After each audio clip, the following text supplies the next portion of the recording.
guest, Caitlin. Thank you. Thank you for Hey, being here. thank you for having me. Of course. You know, we're actually, we're introduced by a mutual friend. Shout out to Mike Adams. And about 2 years ago, which is crazy to think about how time flies. But in that time, I mean, I could speak as far as just the things that you shared. You know, I'm continuously in awe and inspired by you, Caitlin, just for not only your professionalism, but your warmth. And so I've seen firsthand of your impact and doing what you do so well in the community. And so from that standpoint, I want to dive right into it. I want to dive into it as far as just sharing your warmth and your spirit and your positivity to the community. You're celebrating your 10-year anniversary. Congratulations. Working with nonprofits and serving the community. But tell us a little about where, you know, your background and kind of what led you to your current role.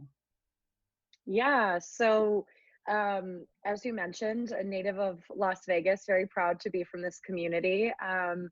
Grew up here and you know, raised by two very servant heart people. My parents both moved to Las Vegas from Colorado, you know, to be a part of the medical field out here, the pioneers, if you will, in the late 70s. And you know, I grew up watching them and watching that example of how we care for others and how we, you know, treat others. And I think that really stuck with me, you know, in my journey into becoming an adult and really, you know, working in the professional arena and ultimately finding my way to nonprofit.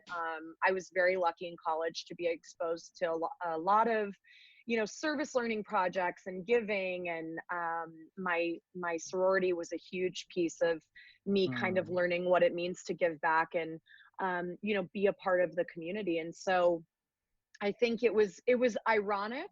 You know, I got my fancy piece of paper from my college that says I can do marketing and I speak Spanish proficiently. And Awesome. I'm thinking I'm going to go work, you know, at a big advertising agency or dive right into the corporate world, you know, with all my big dreams. And the dreams just changed.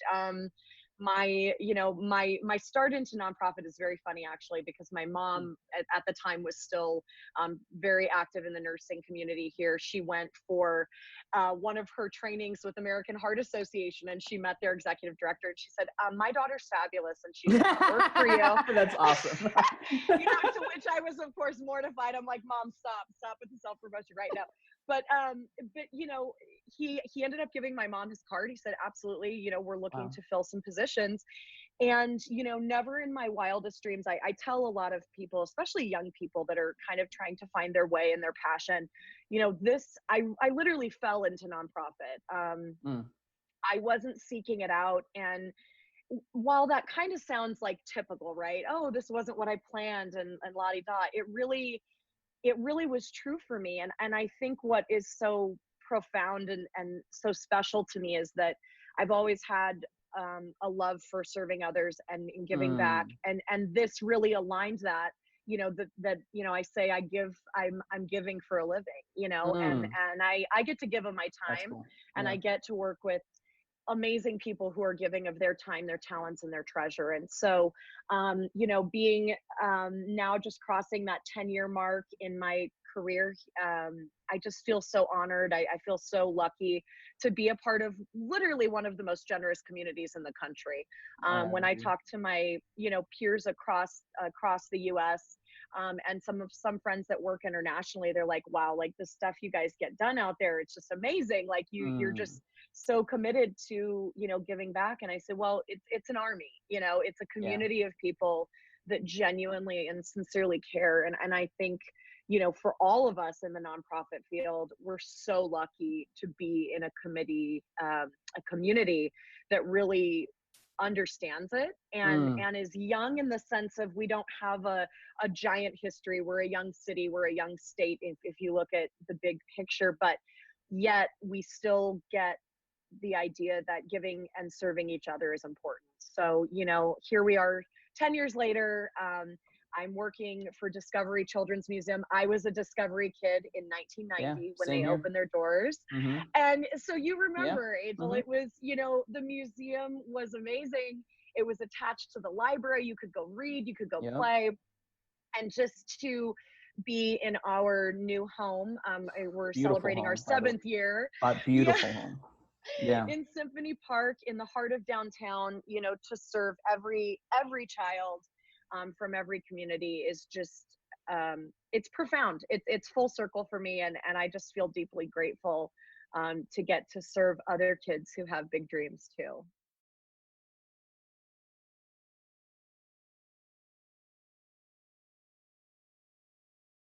You know, your involvement with the community in your current role, like what would you say is your day-to-day involvement in the community in the current role for people you maybe don't even know about the Discovery Children's Museum, right? What does that look like in that magical place? Yeah, you know, it's in development, specifically in the work that I get to do. It's being connected to a wide variety of people, places, things, companies, foundations, and just having the real talk. I call it the Mm, real talk. You know, why do we matter? Why does the work that we do um, matter to the community? You know, children, it sounds so cheesy, right? The Whitney Houston song, I believe children are our future. You know, I always laugh. I always laugh when I hear that, but I laugh because it's so true. The mm, words are so true because these kids are growing up to be the next generation of our workforce. They're mm-hmm, growing up to be the next generation of the philanthropic community. They're growing mm-hmm, up to be individuals who have big dreams about things we don't even know of yet. You know, when it comes to technology and being artistic, and kids have the amazing ability that adults do not. I think mm, we get jaded and a little bit tainted in the sense of like dreaming and thinking about possibility. And I think one of the greatest joys with my work is, you know, getting to see that joy and that awe and that curiosity that children have, that mm, zest for life. You know, my yeah. grandma always says, I have a zest for life, you know, and watching children, you feel that hopefulness, you Mm. feel that spirit of the world is possible for me. And I Especially, think, I would add that, especially in at Discovery specifically, right? Because nowhere else are you seeing them in a place where they can be free, they can explore, they can learn. It's almost like they're learning without really knowing that they're learning because it's so fun, right? that's It's right, a fun environment, and so that's a it treat. is. And it's for them. You know, Mm-hmm. we are one of the very few places in Southern Nevada that is absolutely wholeheartedly 100% geared towards a child. Mm, And you know, mm, they can touch things, and they can explore, and they can fail, you know, failing forward. What does that mean?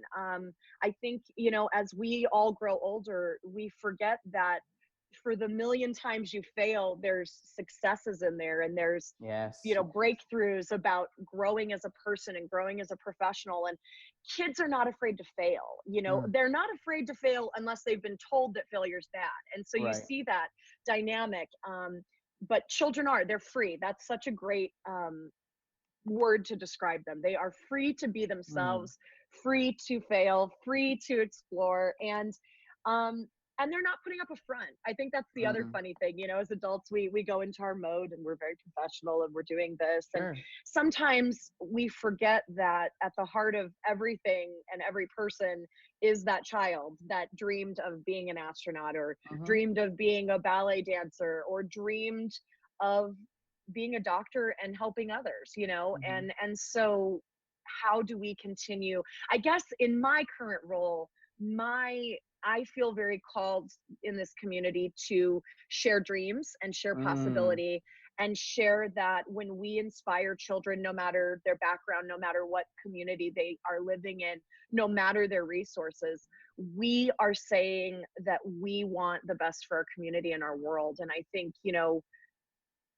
children are that, and they mm, are the next generation. And if we don't take the time to make sure that they have the tools they need with education, and all of the wonderful nonprofits in town that are fulfilling different needs for children, you know, we stand united with them. We stand as partners in making sure that these kids are ready to take on the world. And so that's a very long-winded version of no, not how at I all. see myself in nonprofit and as a representative of Discovery Children's Museum.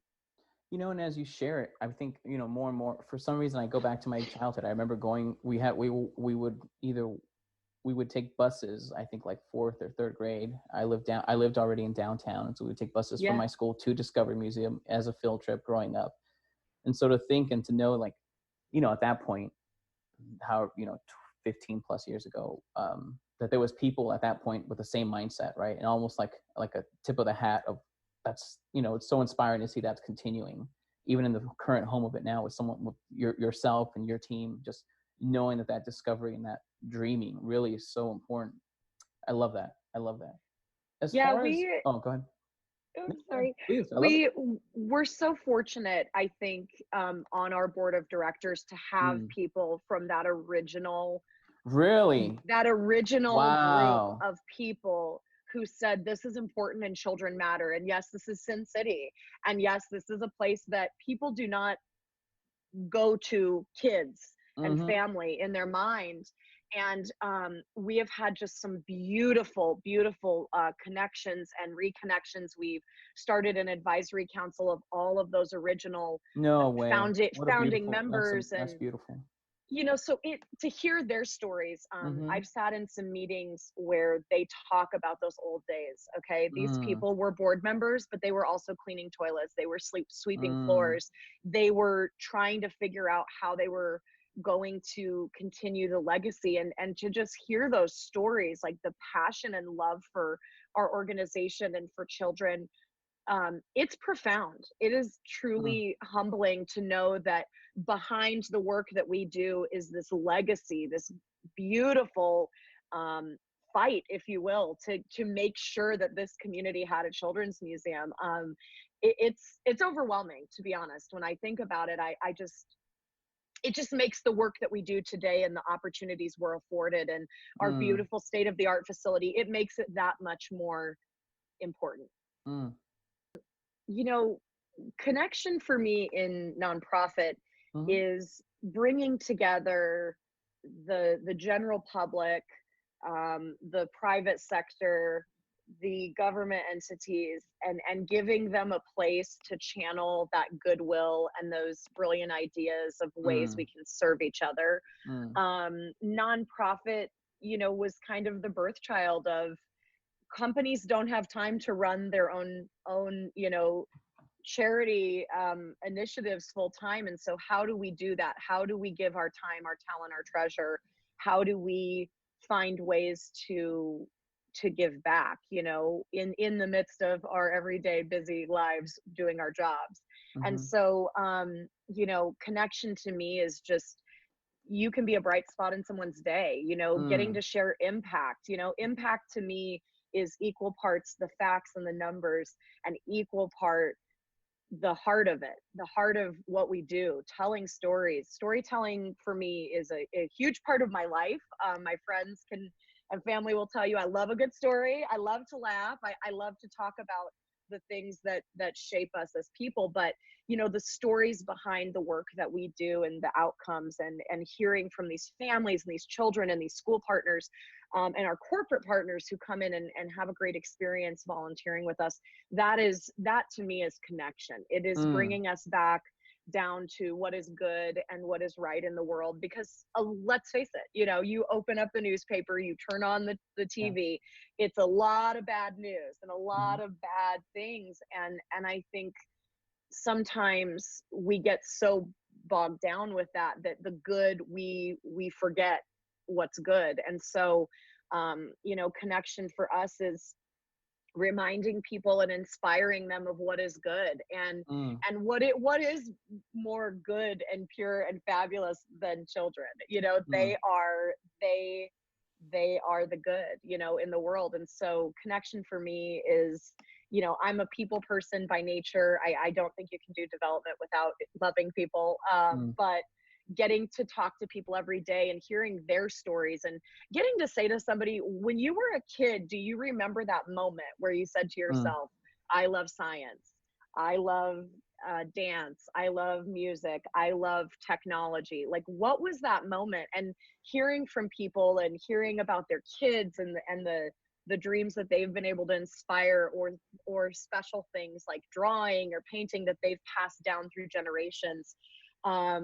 That to me is the connection. That's the connection. It's personal, and yes, we want to get things done and we want to impact and change the world, but it's also that personal, finding out people's why. You know, it sounds very basic, but why do you care about the museum? Why do you care about children? Why does the work that we do inspire you to be involved? I've always had this idea of creating win-win relationships, right? What's a win-win relationship?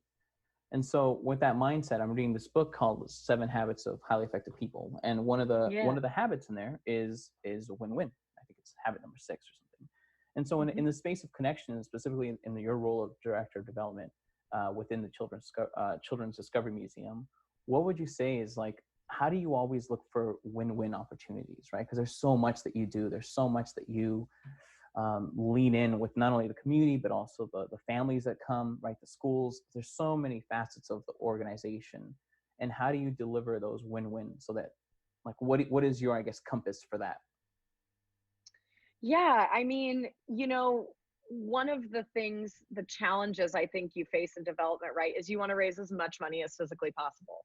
I mean, if there is a stone left unturned, you know, you are always looking for that connection to new funders and new donors. But you know, what I learned very quickly, very, very quickly, and actually in my first job with American Heart, you know, people want to be heard and they want to be understood. And so when I go into any, you know, relationship, business relationships, certainly relationships in life, you know, it's about understanding, again, their why, and why does this matter, you know, so that we can deliver something that feels mutually beneficial, that feels like a win-win, right? I think in our culture, in our world, there's this idea that if I win, you can't, or if you get ahead, I can't.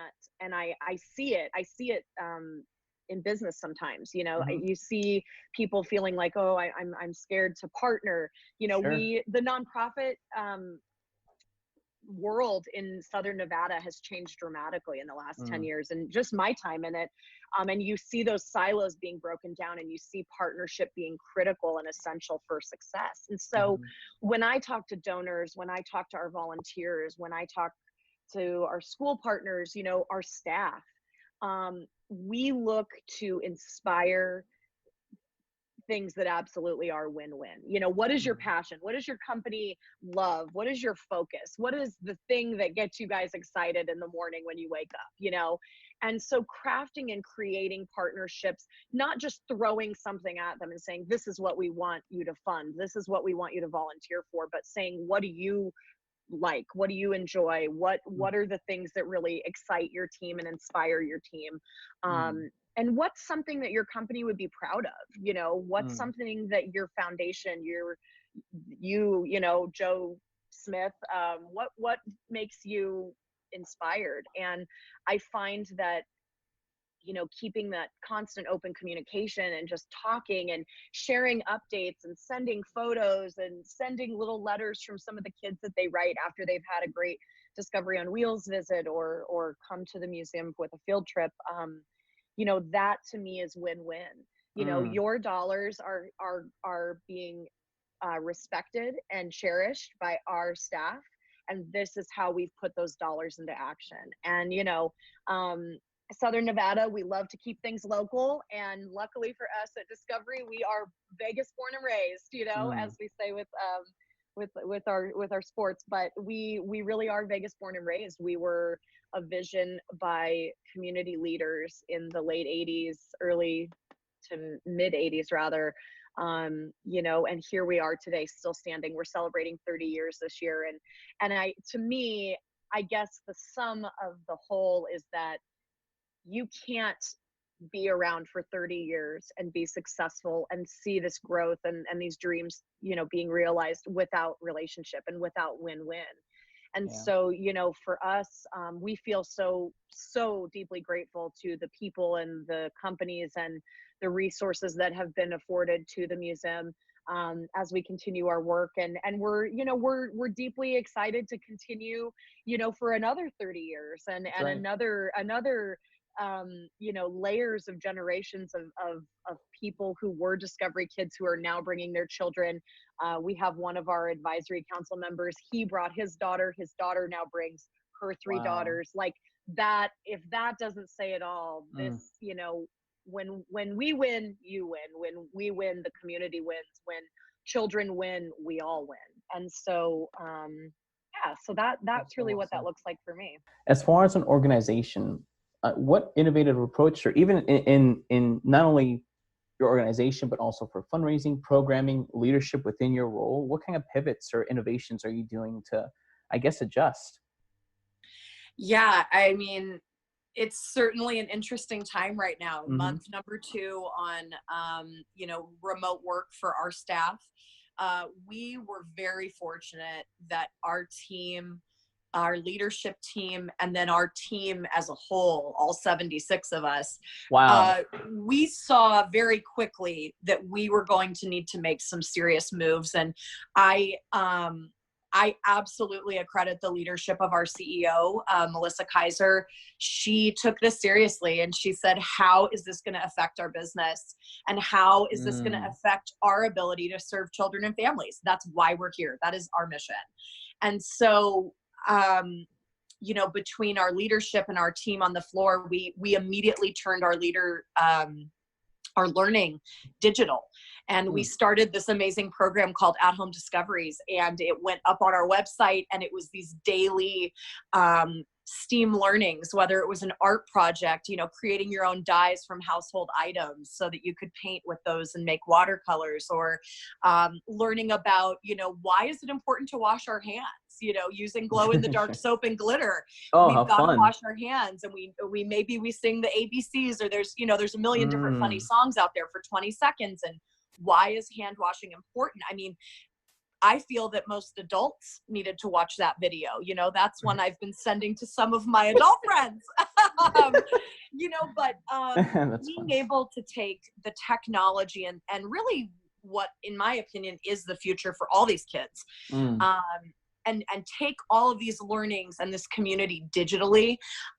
It is one of, frankly, the proudest moments of my nonprofit career, to be a part of a team that just said, we want to keep reaching children and families. How do we do it? Okay, this is what we're going to do. I'm going to film science experiments in my kitchen, and I'm going to go on a nature walk and show kids the amazing nature we have right here in our backyard. And I'm going to read a book in Spanish because there are children who would love to enjoy a story, and they want to enjoy that story with mom and dad. And so that's going to be in their native language. And, we've done some great work with partnerships. When you look at literacy, when you look at, what does it mean to learn from home? This is an overwhelming time. I am not a parent.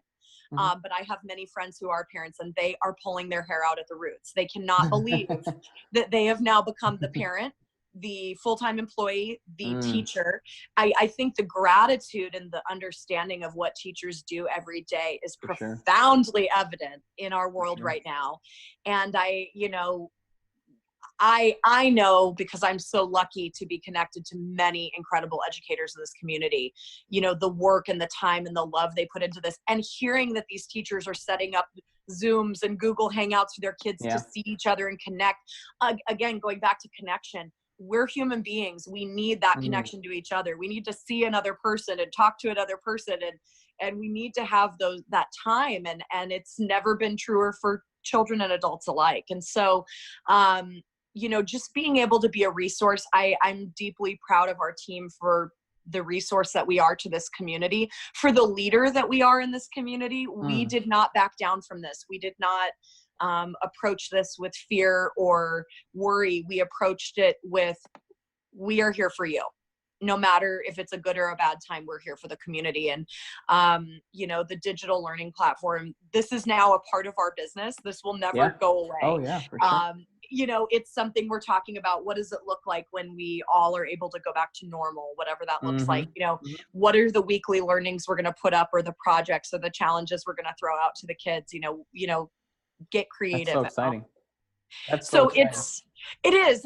And again, it's just been a great opportunity for us to take ownership of this and say, we are not backing down. We know that we are a critical resource when it comes to education. And so how do we continue to support those teachers, support those parents, and inspire these little guys while they're at home, to still continue learning, because learning is fun, and we do disguise learning in play. And so how do we continue that energy and that, you know, that inspiration during this time? And it has been incredible. The feedback we've received from the community, from our, you know, donors and volunteers has just been it's been very touching to hear that this matters and this was important and this was valued. And so, you know, here we go into month 2, and we're trying to figure out how we can make it bigger and better, you know? That's awesome. By the way, we'll put it in the description below as well. It's discoverykidslv.org. There's a pop-up that comes up, and it's going to say at home with Discovery, I believe. Yes. I checked it out, and it's sick. It's like it's not only English, there's Spanish, there's art, there's coloring pages, there's American Sign Language, science.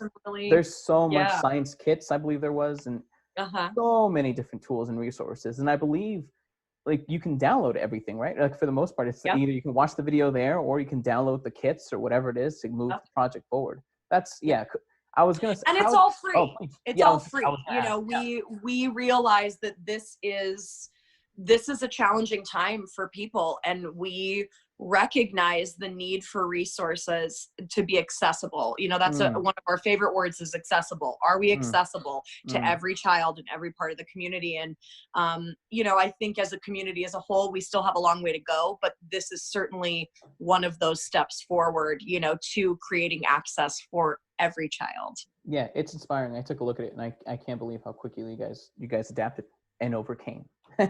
Yeah. Go ahead, please. Our staff, it's been really cool because this was the brainchild of our education staff. So they came forward and they said, you know, again, like it's weird to say this, to articulate the feeling in our museum in the weeks leading up to what we knew was coming, inevitably, you know, with our community. How long ago did you start like pivoting into this direction? Like when did that idea end of February, beginning of March, we really started to have these conversations. And our team, it was amazing because you've got our team. We have a 76 person team. Okay. Right.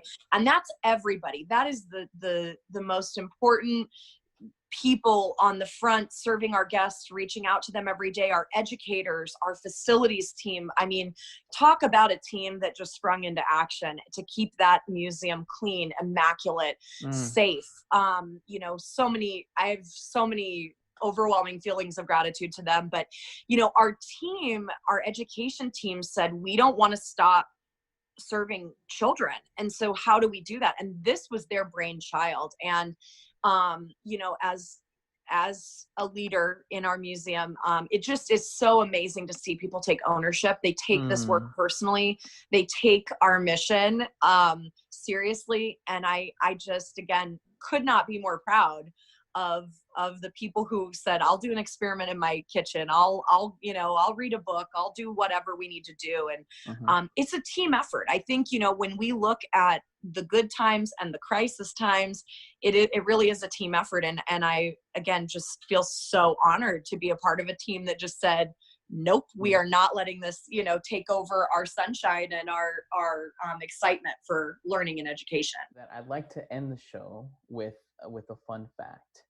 I want to know, and I already know, I have an idea of what your fun fact is, but I want to know is, Caitlin, Shea, what is a fun fact people may not know about you in this community that have known of you in the space of philanthropy and the work that you do, but what is a fun fact?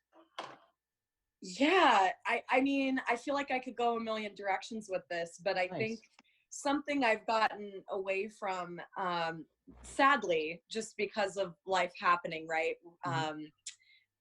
has been my love for the arts and my passion for performing. And I've been really lucky to be a part of our community theater scene here in Southern Nevada. It's such a great group of people, just so much talent. I mean, really, truly, entertainment capital of the world is not lying. There are some of the most incredible performers I've had the pleasure to work with and see on stage. And, I think one of the things that I've loved is being a performer. I think some people inherently might deduct that about me because I'm not shy. I'm not afraid to go up and talk to someone and, just dive into a conversation. But theater has been such a huge part of my life. It's been a huge part of me learning how to storytell and to change the world. I think theater has a profound space in the narrative of the world and what's going on currently. And, you look at this current situation, and right now I would give anything to go see a show right now and see people interacting and performing. And, I have friends all over the country who are, they're out of work now. They're not able to perform the show they've been practicing and preparing for. And so I think for me, my secret like fun fact about me is that I love performing. I love to sing. I've actually been, this is funny, this will push me to maybe do it, to just start like putting some stuff up on my social media, just you heard it here first. Singing yes. just doing funny, I love to make people laugh. I feel like that's one of my favorite things is laughing with people and just making light of things and being able to laugh at yourself. I think that's such an invaluable skill. If you can learn to laugh at yourself, you are going to be in fantastic shape when you head out into the big wide world, So, and then another weird fact about me that people would not immediately pick up on unless they really are watching what I'm doing. I am left-handed, and I am the only, my brother is also left-handed. I blame myself because we grew up coloring and playing together, but we are the only left-handed people in our family back like 6 or 7 generations. We can't find a lefty in our family. And so it's so weird. My parents are both right-handed. They never promoted or pushed us. My grandpa, God love him, he was like, oh my gosh, you can't write with your left hand. That's a no-no. He was back in the day in school where they'd slap your hand if you were left-handed.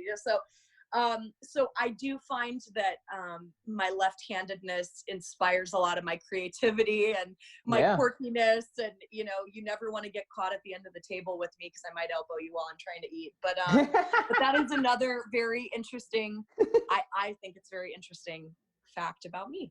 I love it. Yeah, thank you for sharing those. I think I think this has been a real, it filled me. Thank you, Caitlin, for just taking the time and sharing and speaking from your heart and speaking, who you are, what you're doing, but more importantly, your why, right? Your why and what you stand for. I think I appreciate you just taking the time. But for sure, discoverykidslv.org and at discoverylv, correct? Yeah, for all of our platforms. And make sure you check out At Home Discovery because it's a game changer. It's so exciting. It's really inspiring. And I appreciate you taking the time, Caitlin, to just visit with me, chat about you and chat about the great work that you're doing at Discovery and the great work that you're all doing for our community. So thank you for taking the time. Thank you. Thanks for having me. Bye.